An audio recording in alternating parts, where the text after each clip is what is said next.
pertenezco a la Sociedad Colombiana de Medicina del Trabajo.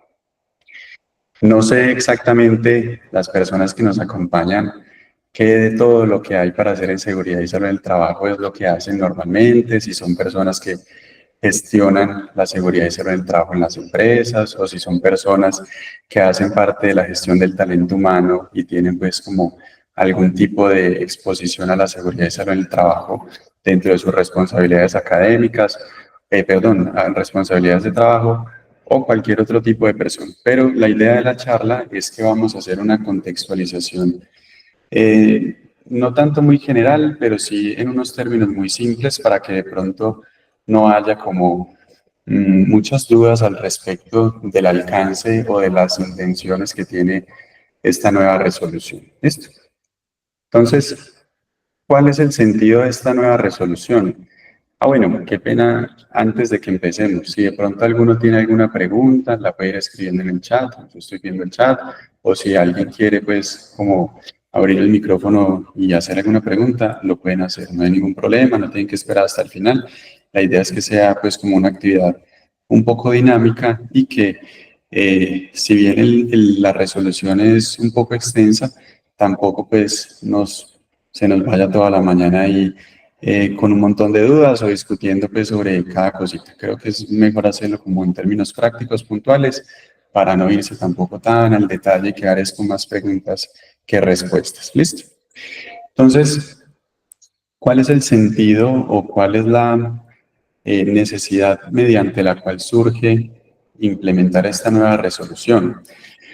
Colombia tenía una resolución previamente, un decreto, perdón, y una resolución que hacía pues como unas anotaciones a a este decreto en el que reglamentaba las evaluaciones médicas ocupacionales. Ese decreto tenía aproximadamente 18 años desde su expedición. La resolución que la modificaba tenía ya aproximadamente 16 años de haber sido expedida y nos veíamos en la necesidad de actuar de manera consecuente con los cambios que ha habido en reglamentación a lo largo de todos estos años.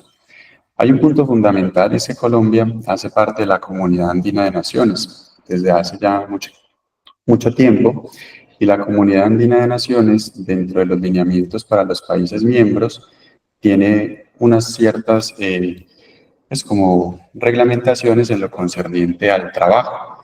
Es por eso que Colombia, al ser miembro de la Comunidad Andina de Naciones y la comunidad tener normas que son de aplicación o de una cobertura supranacional, se ve pues también en la tarea de ampliar la información o ampliar como esos requisitos que reglamentaban todo lo concerniente con la práctica de las evaluaciones médicas ocupacionales.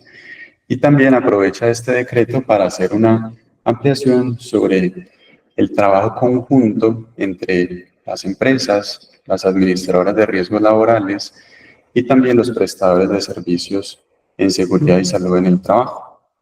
Entonces, esa es como la intención de la normatividad que se expide finalizando el mes de abril, en donde buscan armonizar las políticas tanto económicas como sociales. En este sentido, pues este decreto puntualmente sobre lo relacionado con el trabajo busca mediante esta armonización y reglamentación mejorar las condiciones de salud en los centros de trabajo, pero también pues para la población que tiene trabajo sin un centro fijo, que tiene que estar haciendo visitas a empresas o a clientes y demás. Busca también hacer una regulación para que en todos los países miembros hablemos como el mismo lenguaje, de qué medidas de prevención vamos a tomar para que las personas, la población trabajadora, no se vea afectada como consecuencia de la ejecución de una labor, es decir, que no se enfermen por trabajar. Y también hace mucho énfasis en que las evaluaciones médicas ocupacionales deben de tener un mayor grado de profundidad, pero que esté como correlacionado o vaya muy de la mano con los riesgos a los que se expone la persona. Entonces, ya vamos a ir viendo más adelante que es quizás uno de los puntos más importantes de toda esta nueva reglamentación. Adicionalmente, habla sobre la obligatoriedad de las evaluaciones médicas ocupacionales. Eso no es nuevo. Desde el año 2007 ya estaba reglamentado, pero aún así desde el año 1993, cuando se hizo el paso del sistema del Seguro Social hacia la Ley 100 y a la seguridad social que tenemos en la actualidad, ya se hablaba sobre ese tipo pues como de evaluaciones. Sigue, porfa, Alejandro. Listo. También habla este nuevo decreto sobre unos estándares mínimos en las medidas de prevención, de promoción y prevención de las ARLs al Sistema General de Riesgos Laborales. Las resoluciones anteriores, el decreto y la resolución anterior, perdón, no ponían como un actor, así como de manera tan explícita las ARLs. Este nuevo decreto busca integrar el funcionamiento de la ARL con la práctica de las evaluaciones médicas ocupacionales. También hay unos lineamientos sobre el uso, el contenido, la custodia y la accesibilidad a la historia clínica ocupacional, que lo iremos desarrollando más adelante.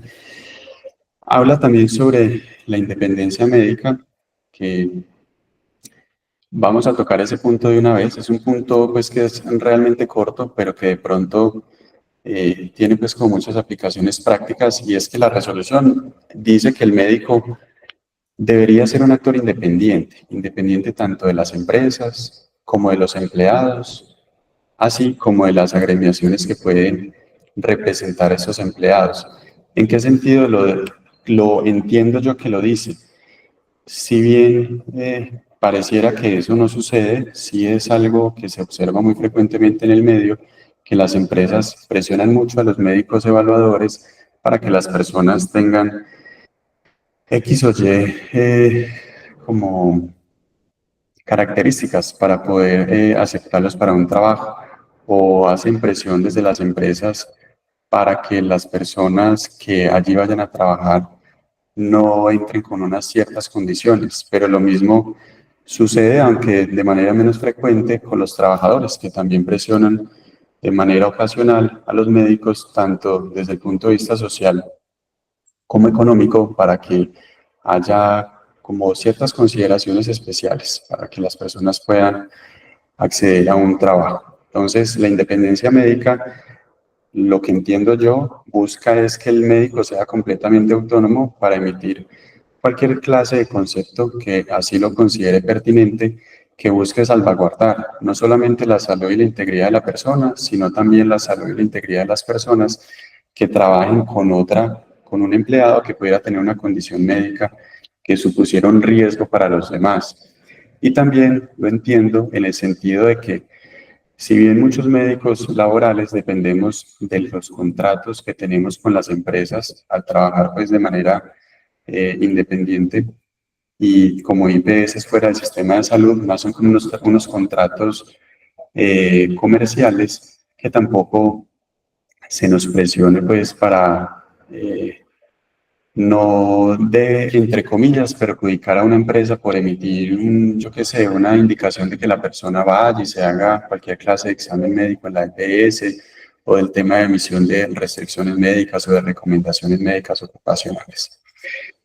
Entonces, pues, eso obviamente es más como de la práctica del médico en el día a día, pero de todas maneras, pues quería como mencionarlo para que desde las empresas se comprenda que el médico cumple pues como con unas labores que no son ni para el lado de la empresa ni para el lado del trabajador, que deberían, según la normativa, ser unas funciones completamente independientes y de acuerdo con el conocimiento del médico, con las creencias del médico y con lo que el médico pues desea eh, como hacer en el momento, que no se trabaje con una coerción bajo ningún tipo de circunstancia. Este decreto, perdón, también trata de articular un poco los programas de rehabilitación que ya venían siendo mencionados desde la resolución 3050 hace 2 años larguitos, más o menos 3 añitos, sobre todo ese programa de rehabilitación para que las personas que tengan lesiones, accidentes de trabajo, enfermedades de tipo ocupacional, puedan reincorporarse a sus actividades de trabajo sin ningún tipo pues como de discriminación, ni tampoco que eso suponga una terminación de un contrato. Y todo lo anterior se enmarca en el plan de desarrollo que tiene la Nación sobre seguridad en el trabajo para el diseño entre el 2022 y el 2031. Sigue por favor.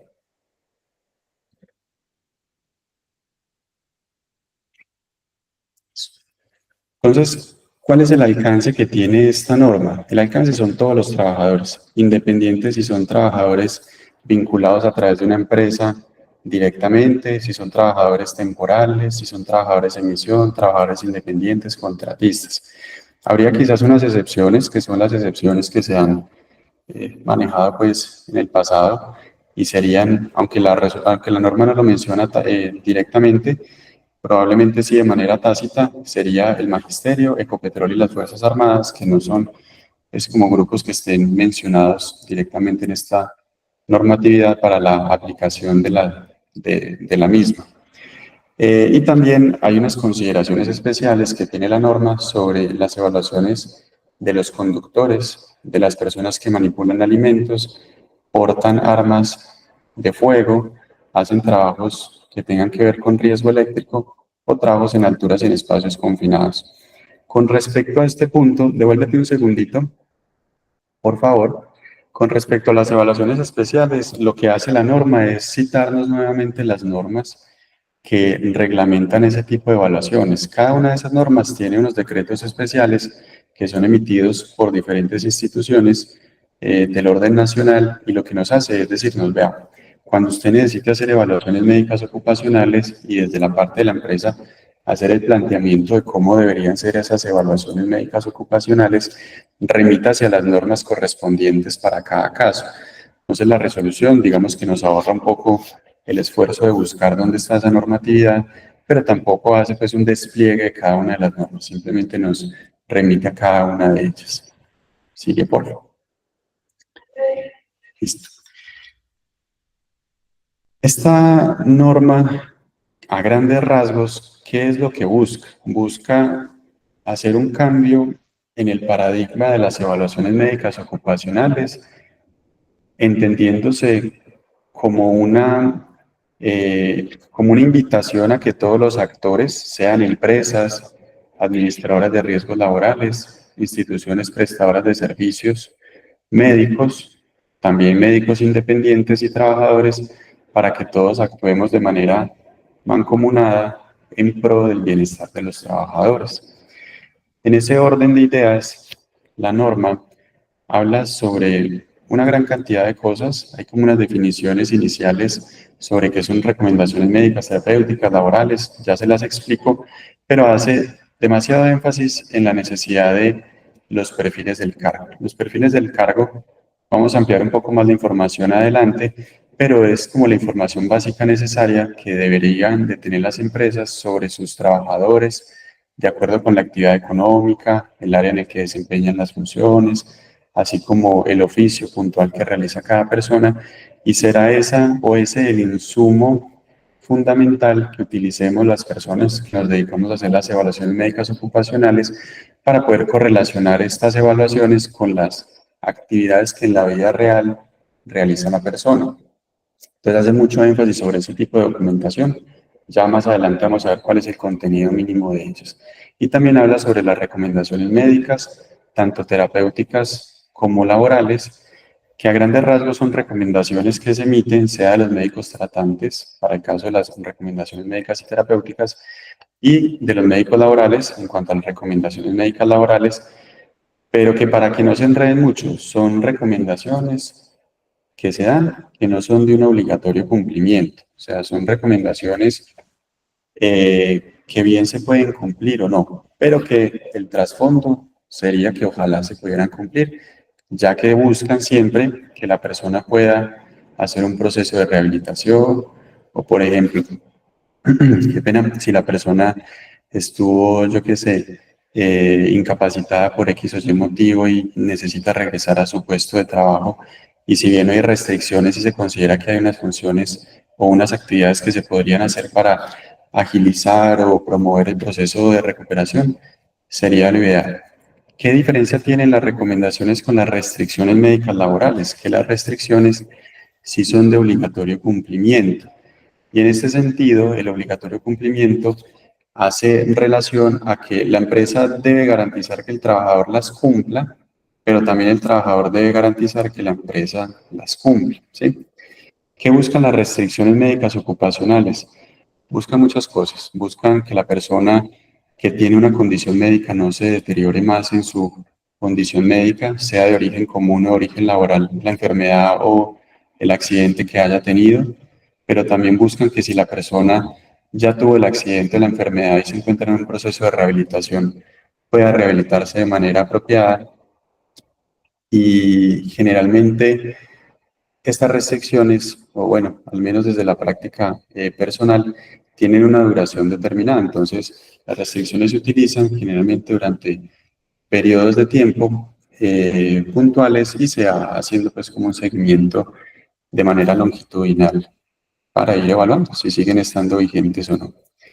Ya la vigilancia epidemiológica y la vigilancia de la salud de los trabajadores, pues son actividades que se desprenden precisamente de la evaluación diaria o el seguimiento diario de las personas en las empresas a través de las personas que hacen, no sé, las actividades del COPAST o que hacen de auxiliares de seguridad y salud en el trabajo o la persona de gestión humana, pero también las actividades que se hacen desde el área médica de manera periódica, pues al ingreso a la empresa, cada 6 meses, un año, como lo estipule cada una de las empresas en cuanto a la duración de esos seguimientos. Y pues estas acciones todas buscan es vigilar que la salud de los trabajadores pueda conservarse en el tiempo lo mejor posible y evitar lo que mencionábamos al comienzo, que haya un deterioro de la salud como consecuencia del trabajo, sea por enfermedades laborales o sea por enfermedades de origen común. Este decreto habla de unas responsabilidades de todos los actores que he ido mencionando a lo largo de la charla. Hay unas responsabilidades para los prestadores de servicio, hay unas responsabilidades para las empresas, unas para los trabajadores y unas para las ARLs. En términos prácticos, las responsabilidades de los prestadores de servicios siguen siendo las mismas, sigue teniendo que ser, pues la persona que haga las evaluaciones sigue teniendo que tener una licencia de seguridad en el trabajo vigente, adicionalmente tiene que tener una habilitación del espacio, sea el consultorio o sea una IPS ante las entidades territoriales correspondientes. Reglamenta el tiempo de la consulta. En este decreto habla sobre que las consultas médicas ocupacionales deben tener una duración de 20 minutos. Si bien eso no está estipulado en las normas previas, de todas maneras había otras normas médicas, no solamente médicas ocupacionales, que ya hablaban de eso. Eso hace parte pues como de normas previas, simplemente que tratan de hacer una aclaración en este decreto. Habla sobre la responsabilidad que tiene el evaluador de entregar la información tanto de su estado de salud como de las acciones que se vayan a tomar al trabajador o al aspirante con respecto pues al trabajo si ya lo está realizando o del posible trabajo que podría tener en caso de que esté en un proceso de selección. Y también habla sobre unas responsabilidades de emitir un diagnóstico general de salud de las empresas. Este diagnóstico general es lo que normalmente se ha conocido como un diagnóstico de condiciones de salud, que es un documento que se entrega una vez al año a las empresas. En este decreto, eh, qué pena. En esta norma, el gobierno trata pues como de estipular los tiempos en los que deben de ser entregados y especifica que estos informes deben ser entregados en diciembre de cada año calendario, es decir, este año en 2025 deberíamos entregar la información correspondiente con las atenciones realizadas a lo largo del 2025. También los que realizamos las evaluaciones médicas o prestamos servicios de seguridad y salud en el trabajo, debemos reportar a las personas o a los empleadores, perdón, sobre las inasistencias de los trabajadores a la práctica de las evaluaciones médicas ocupacionales. Este reporte, la norma dice que debería ser a través de un correo electrónico, simplemente pues especifica eso. Entonces, para que las empresas puedan hacer el seguimiento correspondiente con sus trabajadores. Y habla sobre la reserva de la historia clínica. Nuevamente, la reserva de la historia clínica es algo que viene ya reglamentado por otras normas para el acto médico y es pues como especialmente reglamentado por el Código de Ética Médica.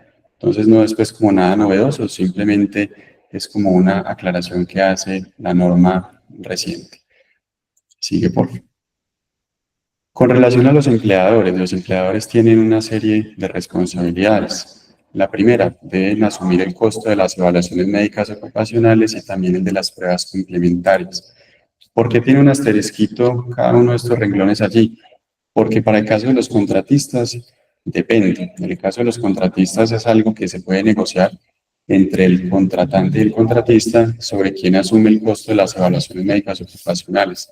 La norma especifica que el costo de las evaluaciones médicas ocupacionales para los contratistas debe de ser asumida por los contratistas, pero también especifica que se puede llegar a un común acuerdo entre las partes para que lo pueda asumir la empresa que está ofreciendo el contrato. En caso que las evaluaciones se realicen en un municipio diferente al de residencia del aspirante o del trabajador, las empresas deben asumir el costo de los desplazamientos y la manutención. La manutención en caso pues, de que la persona deba de viajar con un día de anticipación y deba quedarse a dormir en la ciudad o el municipio donde vaya a hacer el examen médico. También habla sobre que el tiempo en el que se deben hacer las evaluaciones médicas ocupacionales debería ser en el horario de trabajo, no debería ser en el horario del tiempo libre del trabajador. Y también habla sobre la responsabilidad de las empresas de informar a las personas que realizamos las evaluaciones médicas ocupacionales sobre los perfiles del cargo. Ya vamos a hablar sobre eso. Sigue, por favor.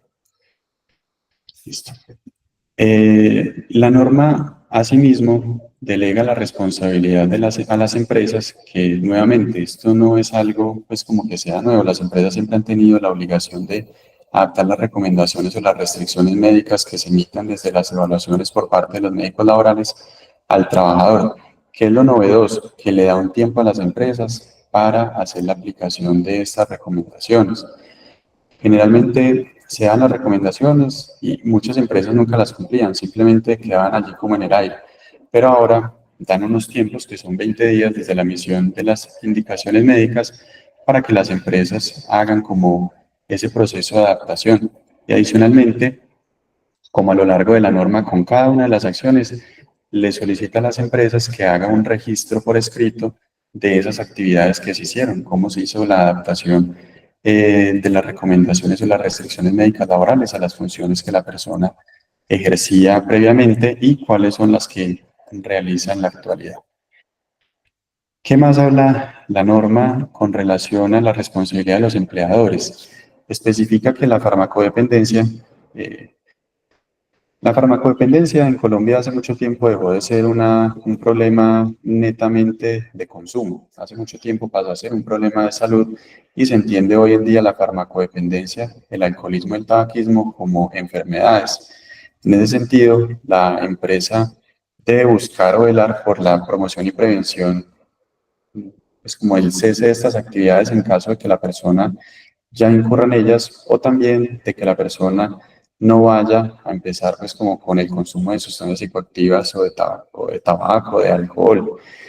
Eh, Más adelante vamos a ver, porque la norma es muy específica en unas medidas antidiscriminatorias que tiene sobre cuál es el actuar de las empresas con relación a este tipo de circunstancias y de problemáticas. También habla la norma de la responsabilidad que tienen las empresas de implementar un programa de pausas activas, pero esas pausas activas hoy en día deben de respetar las creencias religiosas, las condiciones médicas que tenga la persona para el diseño de las pausas activas. Es decir, no se pueden implementar pausas activas o no se deberían de implementar pausas activas que vayan en contravía de las creencias personales de cada, pues como de cada persona. Recientemente hubo un fallo de un juzgado en el que una persona que estaba siendo obligada a hacer pausas activas, en las que las pausas era bailar y se negaba pues como a hacer esas pausas activas, fue despedida de la empresa. La persona pues puso un recurso jurídico en el sentido de que había sentido que fue discriminada por sus creencias religiosas y el fallo fue pues como a favor del trabajador y probablemente es de allí donde se desprende que las pausas activas deben de ceñirse como a estas creencias de las personas. En ese orden de ideas, yo qué recomendaría que Se diseñen unas pausas activas, que se haga una socialización con los trabajadores sobre estas pausas activas y se les pregunte si alguno tiene algún tipo, pues, como de situación que no permita que realice las pausas activas como están diseñadas. Y en caso de que sea de esta manera, dejar por escrito cuáles son esas, como esos requisitos o esas actividades que la persona no puede cumplir y tratar de adaptar estas situaciones a la práctica de las pausas activas. En caso de que no, también dejar un registro por escrito de que la persona aceptaba las pausas activas como sea que estuvieran diseñadas. La otra responsabilidad que tienen los empleadores es de comunicar por escrito los resultados de las evaluaciones médicas ocupacionales, incluyendo de los resultados paraclínicos. Esta norma es muy enfática en que todo lo que hagamos tratemos de dejarlo por escrito. Y en este sentido hay que tratar pues como de llevar un registro de que una vez, por ejemplo, yo atendí a un paciente, se derivaron de allí unas recomendaciones, unas restricciones médicas, se compartió la información con la empresa debe de llamar a la persona, sentarse, revisar pues como esa información que está estipulada en el concepto médico ocupacional y con base en eso también hacer un registro de que la empresa tiene conocimiento, la persona tiene conocimiento y también pues eso articularlo con la adaptación de las recomendaciones médicas que están en el primer puntico de esta diapositiva, de llevarlas a cabo y de tener un tiempo mínimo. Entonces, dejar anotada la fecha de recepción, la fecha de ejecución, cuáles fueron las novedades, los cambios en las actividades de trabajo que la persona tenía. Eso es simplemente como una formalidad en el sentido de dejar todo con un registro escrito para que más adelante no haya algún tipo de reclamaciones. Sigue, por favor. ¿Y qué responsabilidades le delega la norma a los trabajadores? Pues básicamente las mismas que siempre se le han delegado, que propenda por el autocuidado y que trate de cumplir con las normas en seguridad y salud en el trabajo. Estas normas claramente tienen un carácter preventivo, pero también, bueno, preventivo en la atención primaria, en la prevención primaria, perdón, en la prevención secundaria y prevención terciaria, pero pues es como lo mismo, o sea, el trabajador tiene unas responsabilidades, esas responsabilidades, lo ideal es que estén definidas en el manual interno o también que estén definidas pues como en el, se me da la palabra, en el reglamento interno de trabajo para que también pues esté como ese soporte de cuáles son las responsabilidades.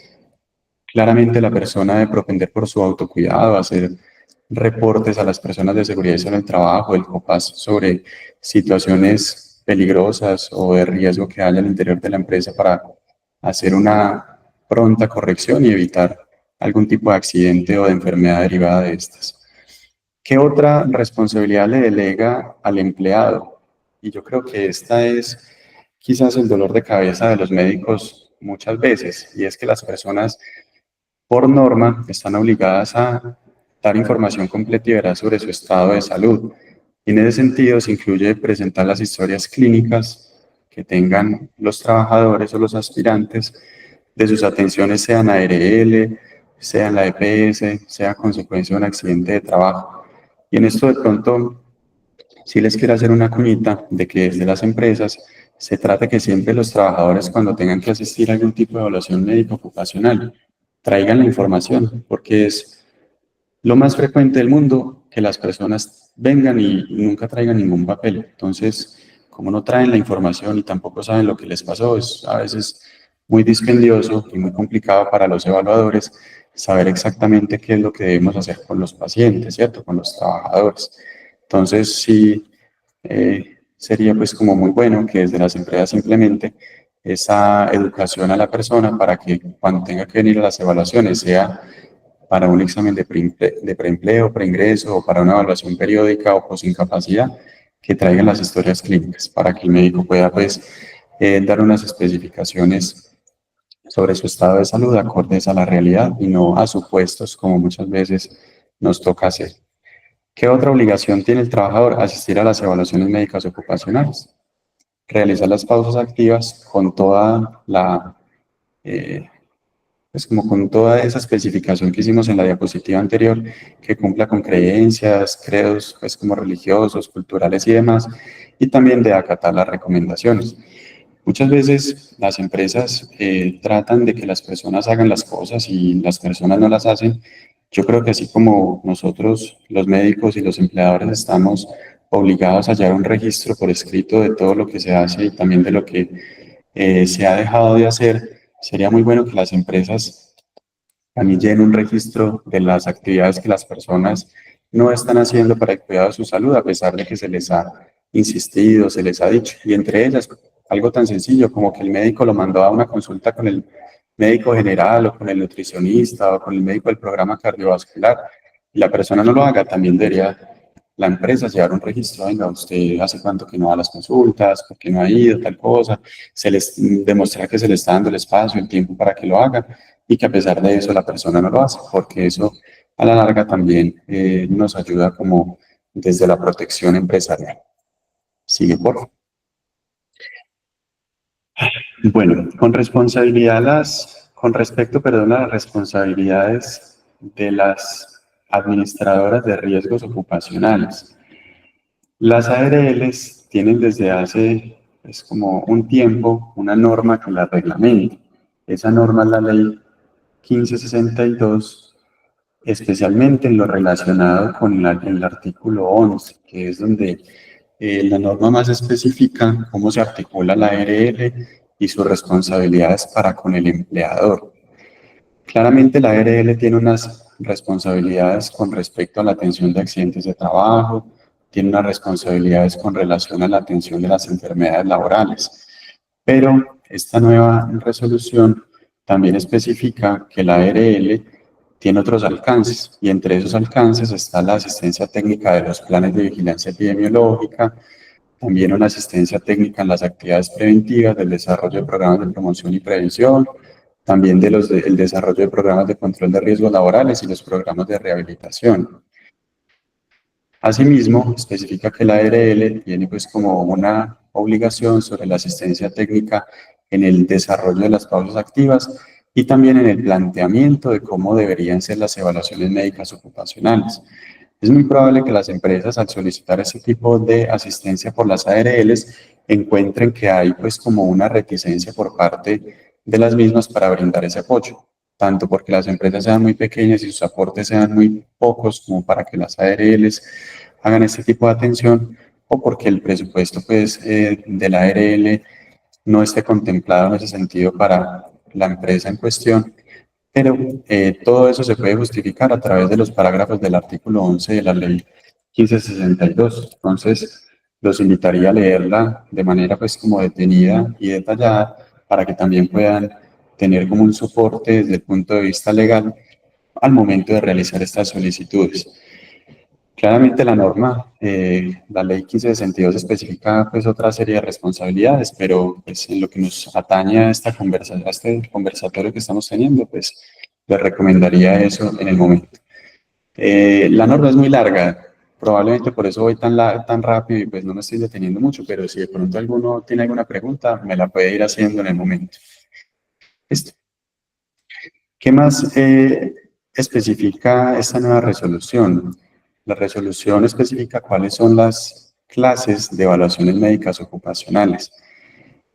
Estas evaluaciones no difieren mucho realmente del decreto emitido en el año 2007, en el sentido de que el decreto ya contemplaba las evaluaciones preingreso o preocupacionales o de preempleo, las evaluaciones médicas periódicas de egreso y las evaluaciones post-incapacidad. ¿Qué nos trae de nuevo la norma comparativamente con el decreto? Es pues, como la creación de 3 tipos de evaluaciones médicas ocupacionales o 4 tipos de evaluaciones médicas ocupacionales nuevas. ¿Cuáles serían estas? Las evaluaciones de retorno laboral, que son aquellas evaluaciones en las que se evalúa pues, a la persona cuando estuvo ausente de la empresa por un periodo superior a 90 días, pero que no sea por una causa médica, o sea, de vacaciones o por una licencia de maternidad, una licencia de paternidad, una licencia no remunerada. También estipula que hay unas evaluaciones de seguimiento-control. Estas evaluaciones de seguimiento-control yo las pondría en las evaluaciones periódicas, puesto que son evaluaciones que se hacen de manera programada para hacer pues como un seguimiento longitudinal de algún tipo de situación médica que tuviera la persona o de restricciones médicas que se hubieran emitido en el pasado, evaluar cómo ha ido evolucionando la persona y si todavía requiere de algún tipo de, bueno, si tiene alguna necesidad especial desde el punto de vista médico ocupacional, o si ya se pueden suspender las recomendaciones o las restricciones médicas. Hay algo que no sé por qué las empresas no lo hacen de manera como más frecuente y es enviar a los trabajadores a este tipo de evaluaciones periódicas. Las empresas, yo noto, pues como en mi experiencia, que tienen muy en la cabeza que las evaluaciones periódicas se hacen una vez al año y no más, simplemente los mandan una vez al año, pero por ejemplo me encuentro mucho que los trabajadores me dicen, hace 6 meses vengo con un dolor del codo, de un hombro, y yo ya lo he reportado, pero nunca nos los mandan, ¿cierto? Entonces, también les recomendaría que traten de utilizar este tipo de evaluaciones médicas ocupacionales periódicas o de seguimiento control para enviar a los trabajadores de manera oportuna. Es muy frecuente o sería más bien muy apropiado que los médicos ocupacionales pudiéramos ver a las personas antes de que pase mucho tiempo, ¿sí? ¿En qué sentido lo digo? Es posible que yo evalúe, por ejemplo, hoy a alguien en su examen médico programado una vez al año y que el día de mañana la persona tenga un accidente doméstico o que hizo un movimiento mal realizado durante la jornada de trabajo y eso le genere un dolor o una lesión que se perpetúe en el tiempo. Claramente sería mucho mejor si yo lo pudiera ver nuevamente en una semana, en un mes, en 15 días o en 3 meses si la lesión ocurrió en 3 mesecitos y no que me encuentre dentro de un año que la persona viene desde hace un año con un dolor o algo que no se le ha hecho nada y que obviamente eso represente que la lesión sea mucho más complicada de solucionar o que ya no haya pues como una posibilidad de recuperación completa. Entonces tratar desde las mismas empresas o de los mismos auxiliares o profesionales en seguridad y salud en el trabajo, cuando haya alguna situación que ustedes consideren que amerite que el médico laboral vea a la persona, mándenlo, no importa que haya pasado 15 días o 20 días, mándenlo que el médico va a estar mucho más presente, también va a estar mucho más contento de poder ver a la persona en un momento oportuno y no cuando ya se haya establecido una secuela. ¿Qué más dice la resolución? Devuélvete un segundito. Sobre las evaluaciones médicas ocupacionales en este sentido del egreso. Eso ya lo mencionaba el decreto también en el 2007. Las evaluaciones de egreso son de cierto modo voluntarias para el trabajador, pero la empresa tiene que contar con un centro o un médico que la realice y debe notificarle a la persona que tiene 5 días hábiles para hacer la evaluación de egreso y nuevamente que eso quede por escrito. Si el trabajador terminó hoy, yo dejar por escrito que le notifique que debía presentarse en el centro médico para la evaluación de reconocimiento y que no sea que después esté diciendo que se le negó como ese derecho que tenía de ir a hacer esa evaluación. Y las evaluaciones de egreso, dice la norma, eso pues nuevamente es algo que ya está estipulado, son para que el médico laboral aproveche o el trabajador aproveche como ese momento con el fin de que si hubo una lesión o una situación de salud que se hubiese presentado durante el periodo en el que la persona estuvo vinculada a la empresa, esa situación se pueda atender de manera oportuna o en caso de que se necesite una ampliación de la información o estudios complementarios, se pueda remitir a la persona a su institución prestadora, a su entidad prestadora de servicios de salud o promotora de servicios de salud, a la EPS, para que ya se haga como toda la atención pertinente y ya en caso de que se considere que eso es laboral, la EPS pues hará su determinación de origen para remitir el caso a la ARL. Sigue por favor. ¿Qué habla sobre la periodicidad de las evaluaciones médicas ocupacionales? Realmente la periodicidad está determinada por las empresas, pero esa determinación de qué tan frecuentemente deben ser las evaluaciones debe estar justificada desde un punto de vista técnico. No puede ser algo como tan alegórico de que no, yo lo mando cada 2 años o cada 3 años cuando me acuerdo, no. La empresa debe tener una documentación en la que especifique cada cuánto se hacen las evaluaciones médicas ocupacionales y también debe dar una justificación del por qué se hacen cada cierto tiempo. En ese orden de ideas, denme un segundo. En ese sentido, la justificación debería ir ceñida con la exposición que tienen las personas a peligros o riesgos durante la jornada de trabajo Y no solamente la exposición en el sentido de que exista la exposición, sino también al nivel de exposición o la intensidad de esta exposición para salvaguardar la salud del trabajador, y eso todo tiene que estar por escrito. ¿Verdad? Yo mando una persona que está expuesta a radiación ionizante porque trabaja en una sala de rayos X cada 6 meses al médico laboral. Yo lo hago porque la dosimetría dice esto, esto y esto. Digo, no, es que yo tengo un trabajador que hace labores administrativas, el riesgo es muy bajo, lo mando una vez al año, cada 2 años. Pero todo eso tiene que quedar pues justificado en un documento, y eso idealmente debería socializarse al interior de la empresa. ¿Qué se dice la norma? Que por ningún concepto, a menos de una situación especial, deben hacerse evaluaciones periódicas en un tiempo superior a los 3 años. ¿Cómo debería de determinarse esta justificación técnica? ¿Con quién me puedo yo apoyar para emitirla o para plantearla? Con la ARL. Pues dentro de las responsabilidades que hemos mencionado de la ARL está todo ese acompañamiento técnico. De decirle, vea, usted es una empresa con tal actividad económica, los trabajadores están expuestos a X o Y factores de riesgo, la intensidad es y yo le recomiendo que haga las evaluaciones cada tanto tiempo, pero adicionalmente que las evaluaciones contemplen la realización de exámenes complementarios de cualquier tipo, espirometrías, radiografías, también pues exámenes visuales o auditivos. Y la periodicidad también tiene que tener en cuenta, y eso tiene que ser algo que vaya muy de la mano desde la gestión de la seguridad y salud en el trabajo, de la vigencia de los certificados, llamémoslos especiales.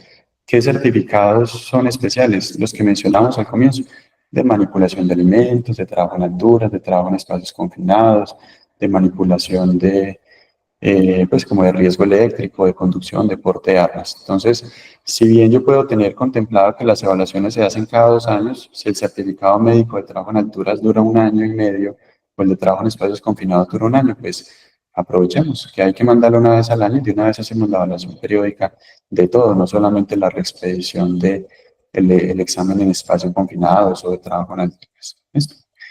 Sigue por favor.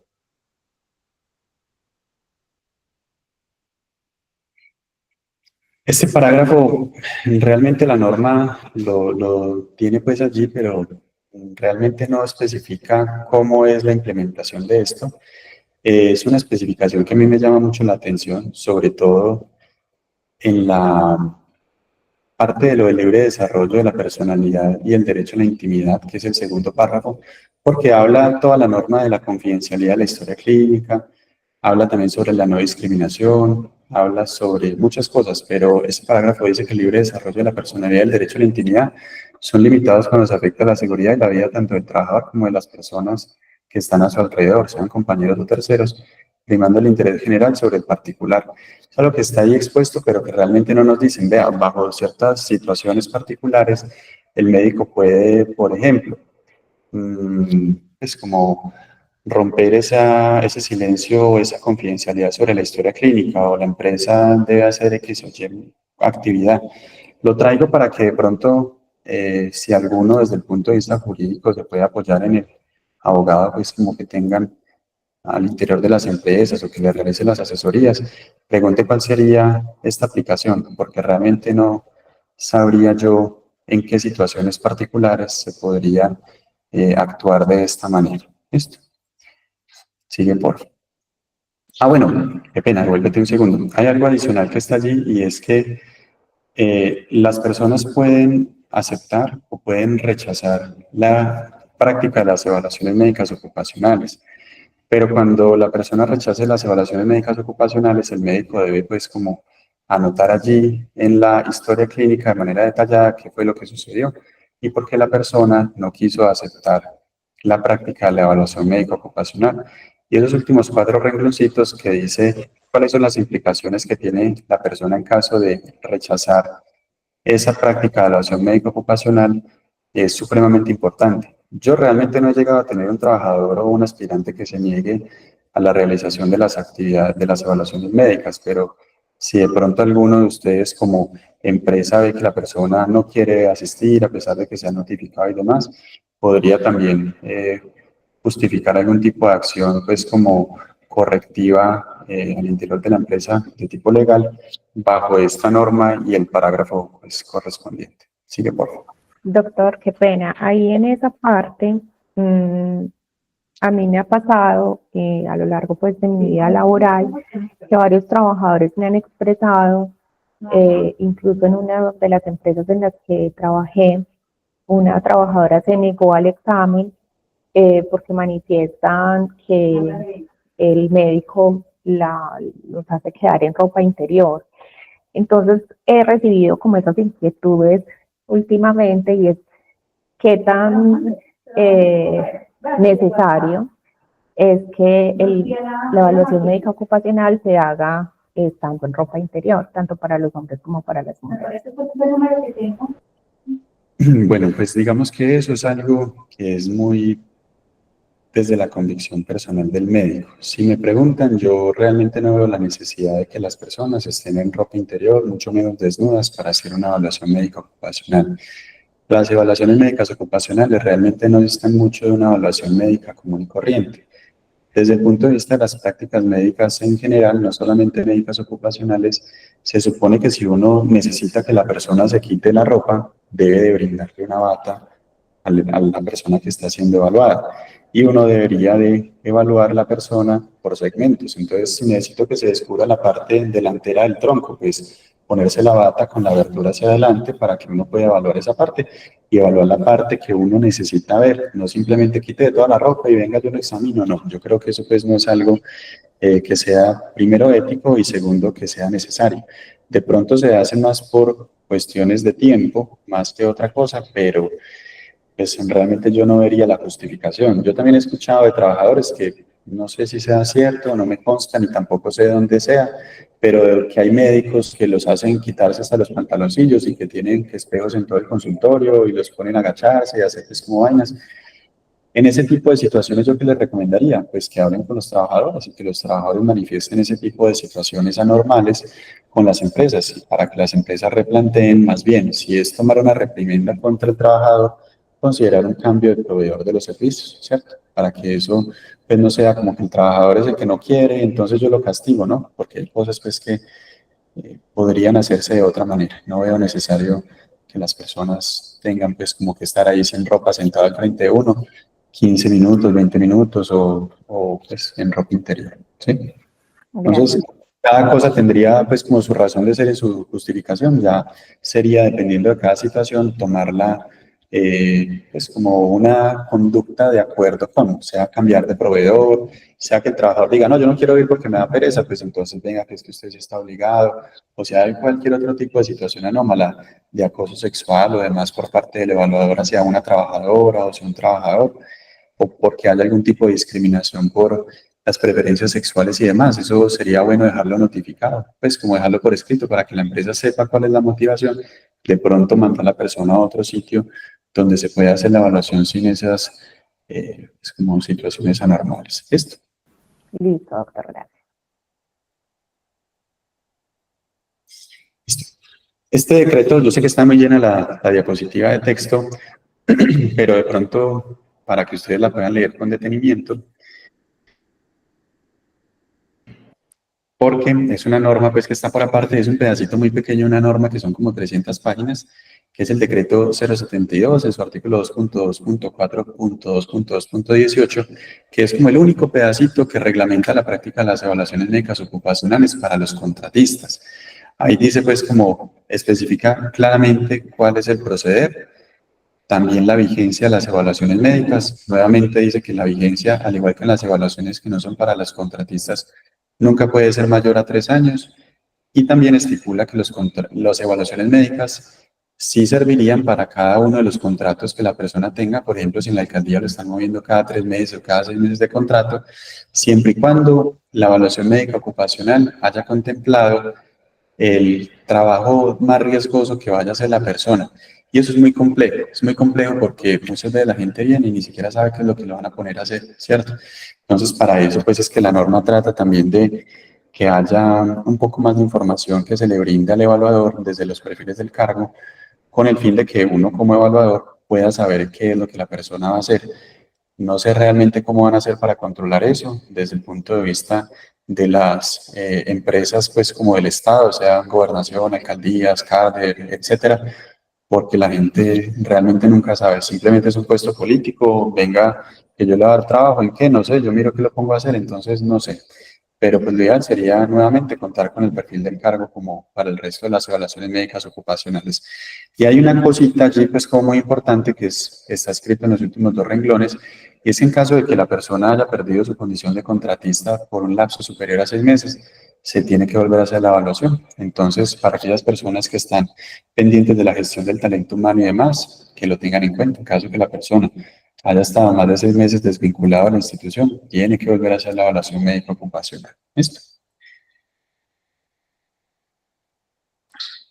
Bueno, aquí hacemos una ampliación sobre esas responsabilidades de los empleadores con relación al aporte de la información a las personas que realizamos las evaluaciones de reconocimiento médico.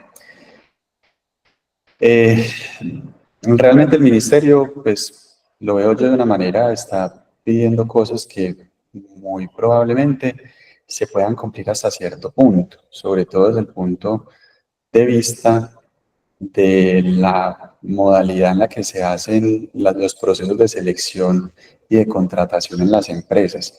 Claramente eso no es una justificación para que las empresas no hagan lo que se supone por norma deben de hacer, y es suministrar una información al prestador de los servicios médicos sobre qué tipo de actividad de trabajo hace la persona. El perfil del cargo tiene unos componentes mínimos que ya en una diapositiva los vamos a ver en detalle, pero básicamente es describir todo lo que hace la persona, cómo lo hace, qué tanto tiempo lo hace, también si usa elementos de protección personal, si tiene ayudas técnicas, si son trabajos que se hacen de manera individual o acompañados de un tercero, cuáles son los requisitos tanto académicos de formación o la experiencia, todas esas cosas que la persona tiene que cumplir, tanto de cualificaciones como de las funciones que realiza el interior de la empresa, deberían de comunicársele a la persona, pues para uno poder guiarse con base en eso, definir qué es lo que va a hacer en la consulta médica o ahondar un poco más en unas cosas y de pronto no tanto en otras.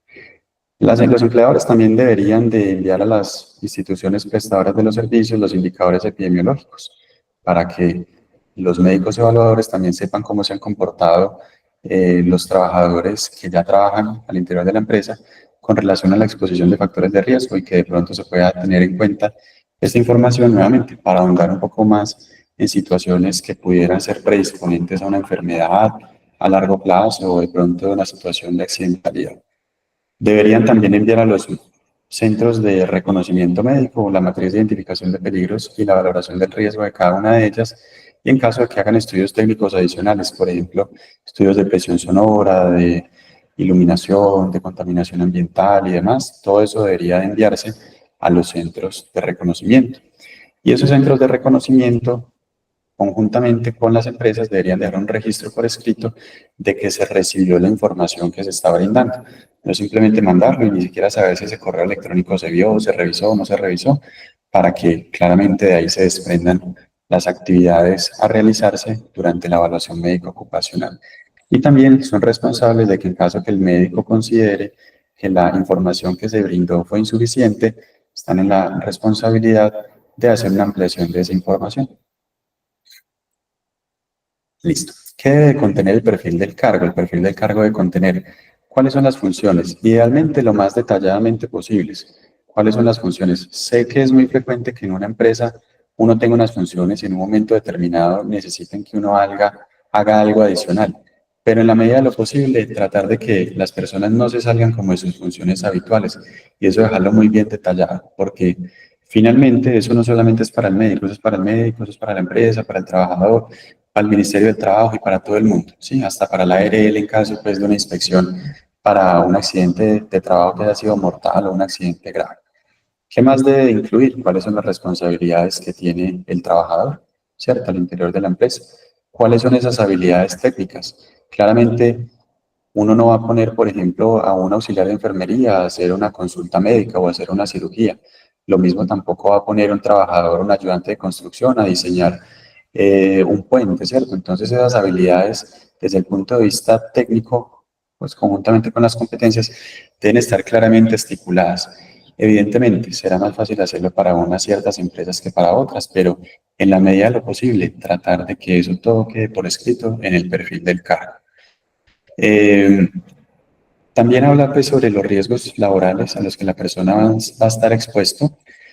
Lo ideal sería que en esos perfiles del cargo también esté el grado de exposición y la intensidad de exposición que va a tener la persona. En caso de que no sea posible, pues de todas maneras tratar de brindar la información más completa posible para que el médico pueda tenerla en cuenta. Y también cuáles son las medidas que se toman desde la institución, sea pues una institución pública o del sector privado, para prevenir las enfermedades o los accidentes médicos laborales o el deterioro de enfermedades comunes al interior de las empresas. Los perfiles del cargo entran a reemplazar lo que anteriormente se denominaba profesiograma. Entonces, ya pues también, de acuerdo con los lineamientos de esta resolución, tenemos un perfiles de cargo y no profesiogramas. Y pienso yo que esto es algo que se debe construir en conjunto entre la empresa, la ARL, con toda esa capacitación técnica y soporte técnico que hacen, de acuerdo pues, como con los lineamientos que vimos previamente, pero también con el médico. Pregúntenle siempre al médico empresarial qué cree él, o qué piensa el médico sobre ciertas circunstancias que se presentan al interior de la empresa, qué piensa sobre la realización de ciertos exámenes paraclínicos, si lo ve pertinente o no, o si por el contrario ve que faltan cosas, que el médico también haga un apoyo. Pensaría que eso, si la norma busca que todo el mundo trabaje en conjunto, que no solamente se haga un perfil del cargo y se mande, sino que también se le pida una retroalimentación al médico para que la empresa pues pueda tener un poco más de soporte sobre si las actividades se están realizando de manera apropiada o no.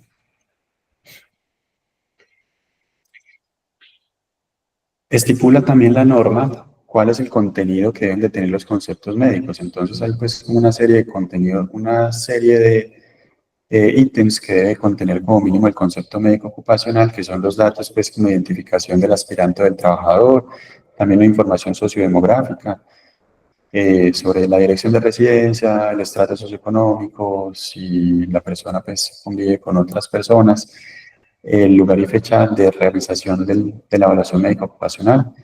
Y esto que aparece a continuación sí es, digamos que algo novedoso, porque pide el gobierno que al interior del concepto médico también esté la identificación del empleador, pero no solamente del empleador o de la empresa en misión o de la empresa temporal, sino que también debería de ir allí como una notica, algunas empresas más grandes que otras, será pues como esa descripción, pero debería ir descrita la actividad económica del empleador. Sí, que me dedico a actividades, yo qué sé, de fabricación de pinturas con pigmentos naturales o a partir de aceites o de elementos químicos, ¿cierto? Entonces, todas esas actividades económicas o entre más información tengamos estipulada, pues va a ser mejor. Y también pide, pues, como esta nueva resolución, que en cada concepto médico ocupacional se estipule cuál es la EPS, la ARL y el fondo de pensiones a los que está vinculado el trabajador.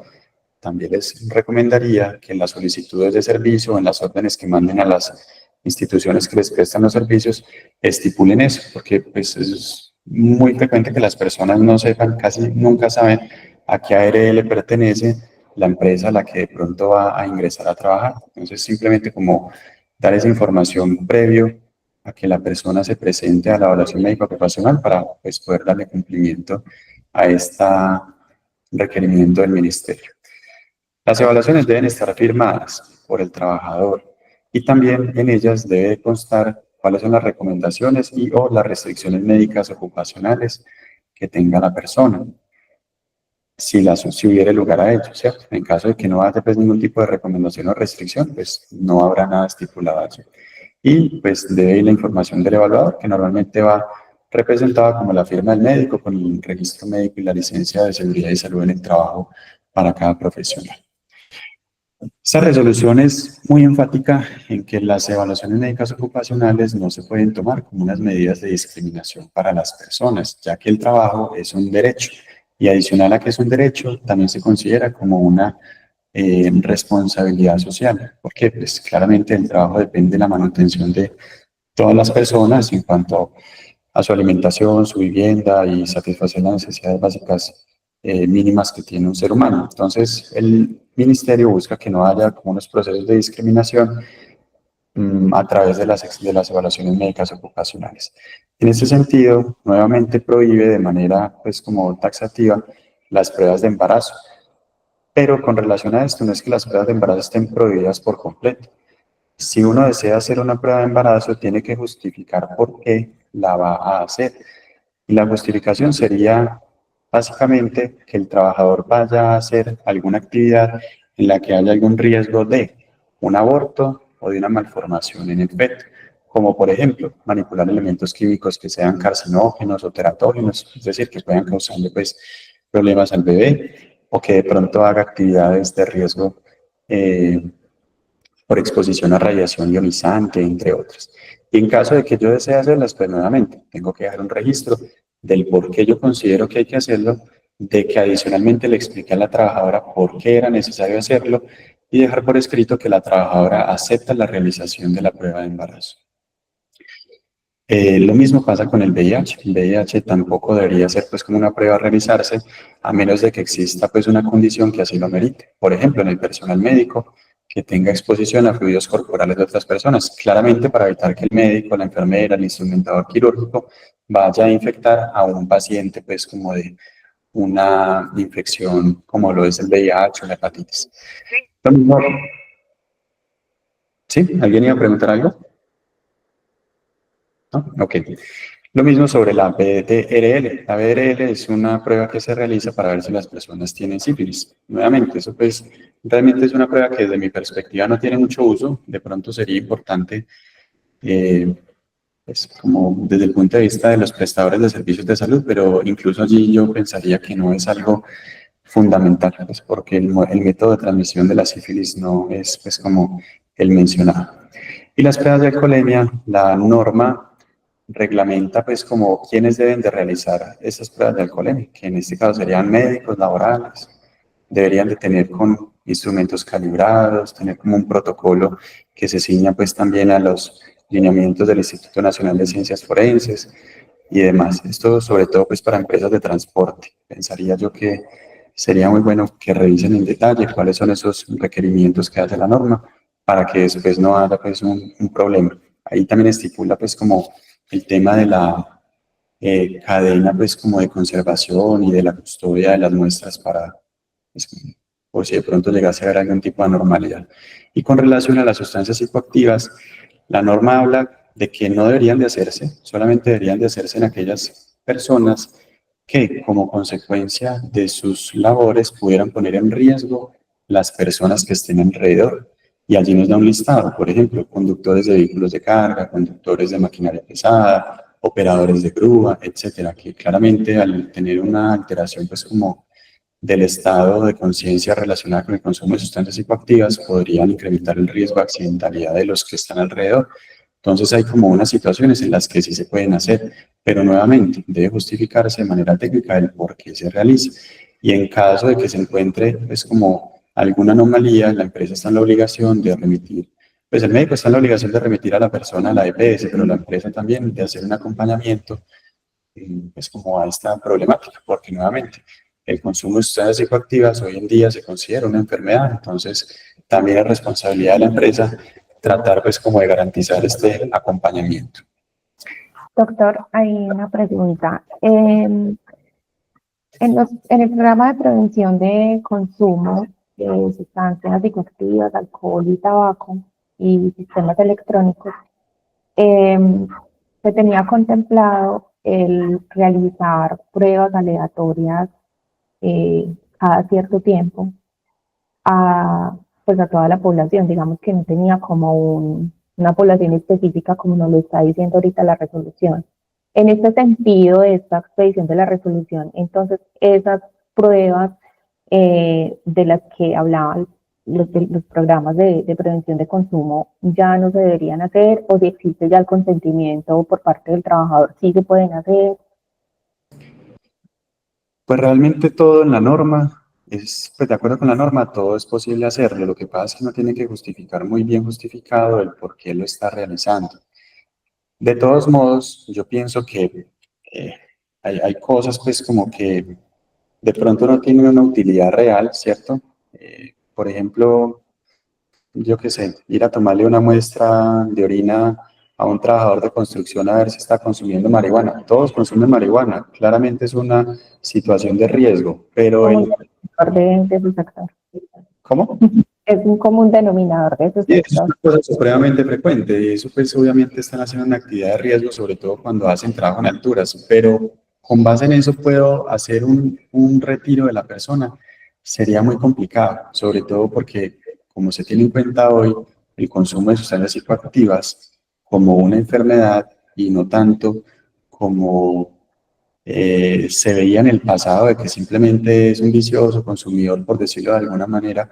Entonces, no sé qué tan conveniente sea incurrir en gastos, porque esas pruebas tampoco son económicas, para algo que no nos permite tomar como muchas decisiones. ¿Yo qué pienso? Yo pienso que eso debería estar consignado en el reglamento interno de trabajo, qué grupos de personas son sujetas a hacer sí, o a estar pues como vigiladas para hacer pruebas aleatorias de consumo de sustancias psicoactivas, el por qué se considera que esos grupos deberían de estar vigilados para el consumo de sustancias psicoactivas y adicionalmente cuáles son pues como las medidas correctivas y de acompañamiento que se haría en caso de encontrarse algún tipo de consumo.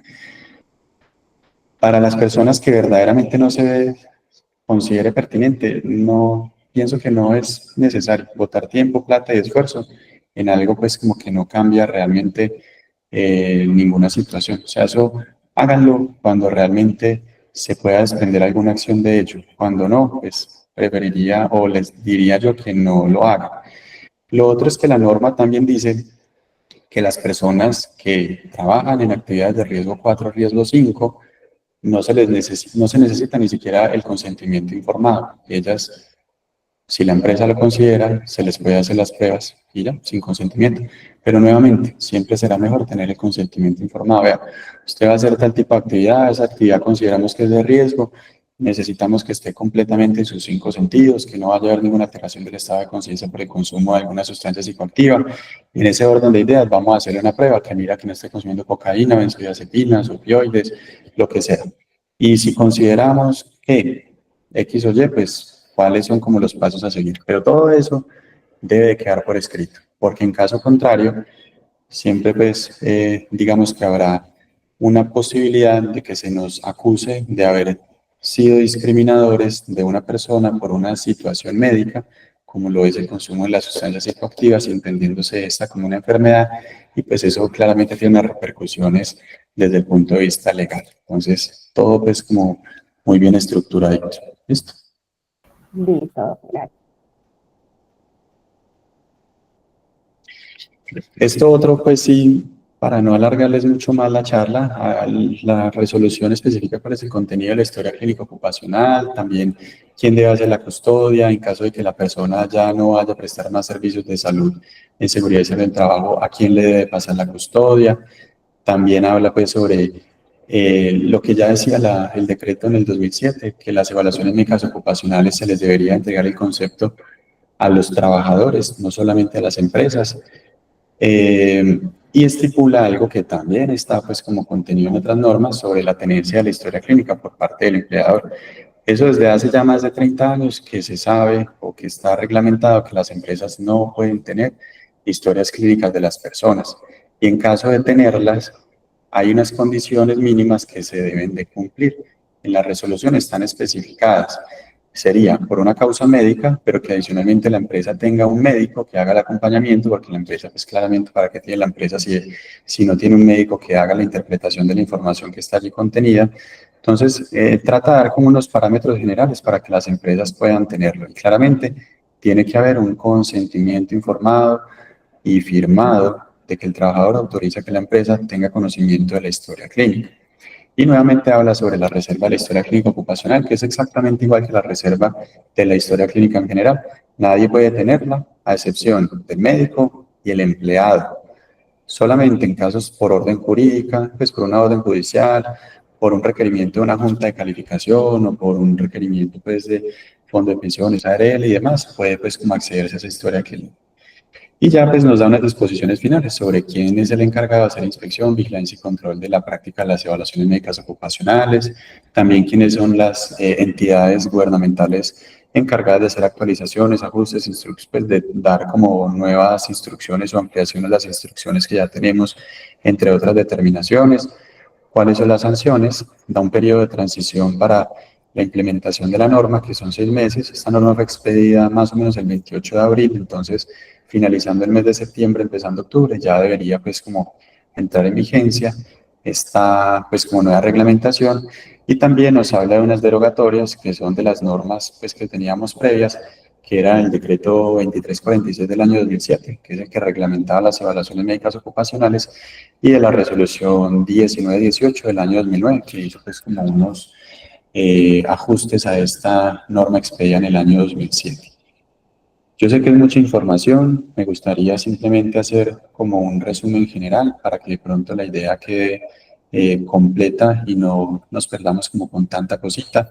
Y es que lo que yo entiendo, o lo que me gustaría entender más bien de esta nueva norma, es que la seguridad y salud en el trabajo no es algo que se trabaje de manera desarticulada, la empresa jalando por un lado, la persona de seguridad y salud en el trabajo jalando por otro, el médico por otro, la ARL por otro.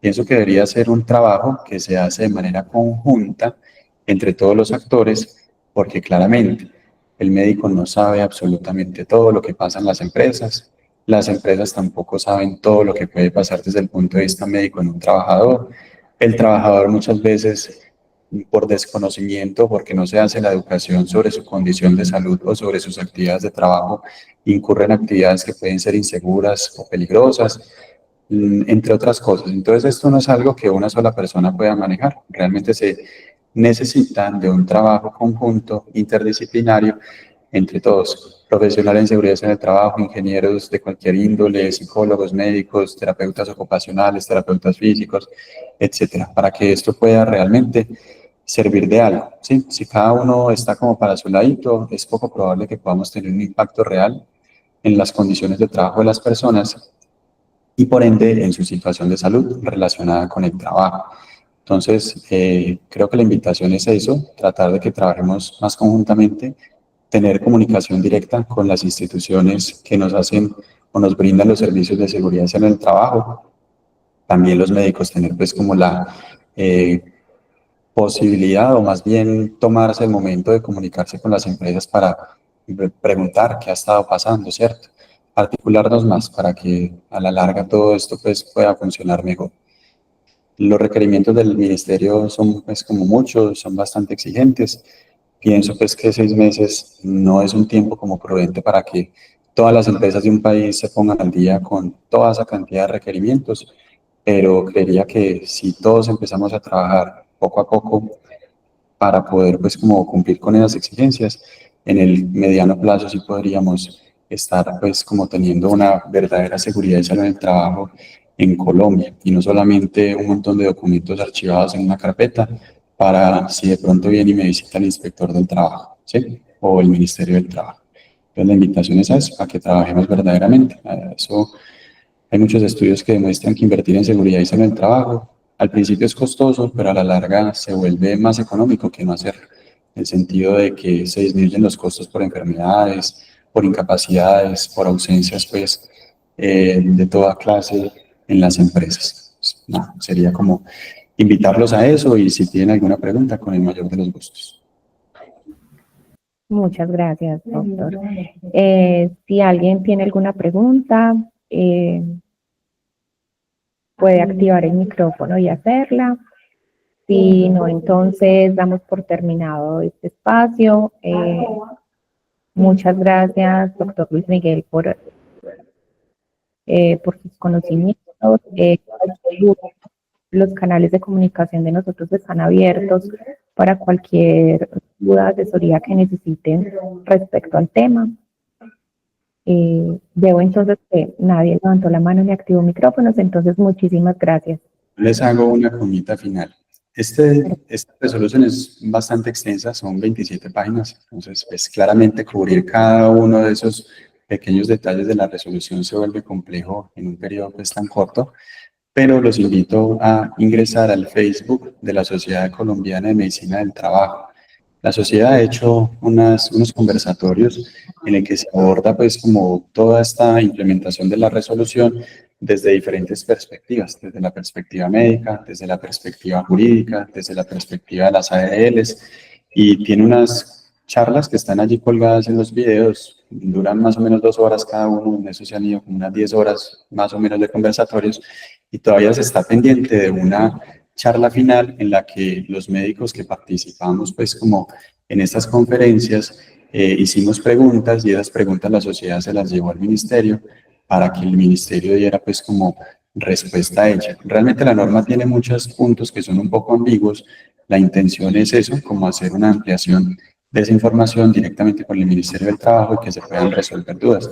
Pero creería que si ingresan a ver estas charlas y le sacan el tiempo de leer la resolución, de escuchar también las diferentes perspectivas que tiene cada persona desde su visión, que es muy diferente desde el punto de vista de un abogado que de un médico, y de un médico que de la ARL y demás, podrían pues como complementar bastante la información que aquí a muy grandes rasgos me tocó darles pues como de cada cosa, pues como por cuestiones de tiempo. Listo. Entonces los invito, es muy sencillo, se meten a la página, hunden videos y ahí encuentran, hay como 4 o 5 videos, creo que hay uno que lo bajaron, pero no importa, ahí está pues como información bastante importante y de interés para todos. ¿Listo? Listo, doctor. Muchísimas gracias. Gracias a todos por su asistencia. Que Que estén muy tengan bien. un buen día.